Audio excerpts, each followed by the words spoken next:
আবার চলে এসেছি, রাজুদাকে নিয়ে এসেছি এবার। রাজুদার যে স্কিল বা রাজুদা যে ওভার অ্যাক্টিং, রাজুদার আজকে ওভার অ্যাক্টিং দেখবো। चलिए शुरू करते हैं। আমার নিজের চোখ দিয়ে জল বেরিয়ে তুমি বাচ্চা নিয়ে কন্টেন্ট করছো। রাজুদা বলছে যে চোখ দিয়ে জল বেরিয়ে যাচ্ছে, বাচ্চা নিয়ে কন্টেন্ট করতে এসছো তুমি। এই দিন যেন তোমার জীবনে না আসে। দেখলাম বা অ্যাডভাইসও দিচ্ছে যে যেন এই দিন না আসুক, ভগবানের কাছে বলছে যেন এরকম দিন আর না আসুক যেখানে বাচ্চা নিয়ে আসতে হয় কন্টেন্ট করার জন্য। তুমি একটা সহ্যজাত এরকম একটা সুন্দর ফুটফুটে মেয়ে নিয়ে তুমি কন্টেন্ট করতে এসছো, তার মানে তোমাদের কতটা কন্টেন্টের প্রতি নেশা এসে গেছে দিদি, রাগ করো না। মহিলাটা বলছে অবশ্যই। তাহলে চিন্তা করো, একটা বাচ্চার জন্য মানুষ আকুল প্রার্থনা করে যে একটা বাচ্চা লাইনে লাইনে লাইনে লাইনে কি বলবো আমার নিজে ভাই সাইড থেকে একটা লোক চিৎকার করছে লাইনে এসো লাইনে এসো, এদিকে রাজুদা গল্প করছে এর সাথে। কি বলবো আমার নিজের চোখ দিয়ে জল বেরিয়ে তুমি বাচ্চা নিয়ে মহিলাটা বলছে ঠিক আছে, বলছে বকানো তো অত বকানো, আমি লাইন দেখছি, আমাকে খাবার নিজে দাও, কন্টেন্টটা দাও। কন্টেন্ট করছো।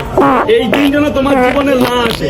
তুমি জানি না ফেসবুক করে কত টাকা ইনকাম করবে, আমার এরকম বাচ্চা থাকলে না। যে রাজুদা বলছে আমার এরকম একটা বাচ্চা থাকলে না, কি করতে তুমি বাচ্চা থাকলে? পরোটা খেতে না? বাচ্চা আছে বলে কি পরোটা খাবে না? দিদি আমার আমার চোখ দিয়ে জল বেরোচ্ছে, কথা বলো না। বলছে চোখ দিয়ে জল বেরোচ্ছে, জল কিন্তু দেখতে পাচ্ছি না, কিন্তু চোখ দিয়ে জল বেরোচ্ছে। আমার চোখ দিয়ে জল বেরোচ্ছে, কথা বলো না, কথা বলো। আমার মাথা পাতা ঘোরাচ্ছে। তুমি বলছে মাথা ঘোরাচ্ছে, মাথা ঘোরাচ্ছে, তরকারির মধ্যে না পড়ে যায় আবার মাথা ঘোরাতে ঘোরাতে। এরকম একটা দুধ খাওয়া বাচ্চা নিয়ে তুমি ভাই স্কিল আছে লোকটার ভাই স্কিল আছে, অ্যাক্টিং স্কিল আছে। কন্টেন্ট করতে এসো। দিদি প্লিজ একটু সরে যাও। দিদি ভাই আমার বিশ্বাস করে আমার মাথা ঘোরাচ্ছে।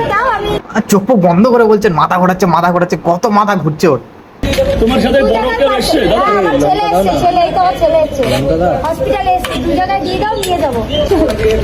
আবার তুমি হাস্য দাঁত কেলিয়ে রাজুদা রেগে গেছে, রাজুদার অ্যাডভাইসটা বৌদি মোটামুটি নেয়নি, বা রাজুদাকে নিয়ে ঠাট্টা করছে, তো রাজুদা রেগে গেছে, বলছে তুমি দাঁত খাচ্ছ। আবার তুমি হাস্য দাঁত কেলিয়ে কত রকম পাবলিক আছে। পাশ থেকে আবার একজন বলছে তোমার পরোটা খেয়ে নাকি একজনের চাকরি হয়েছে।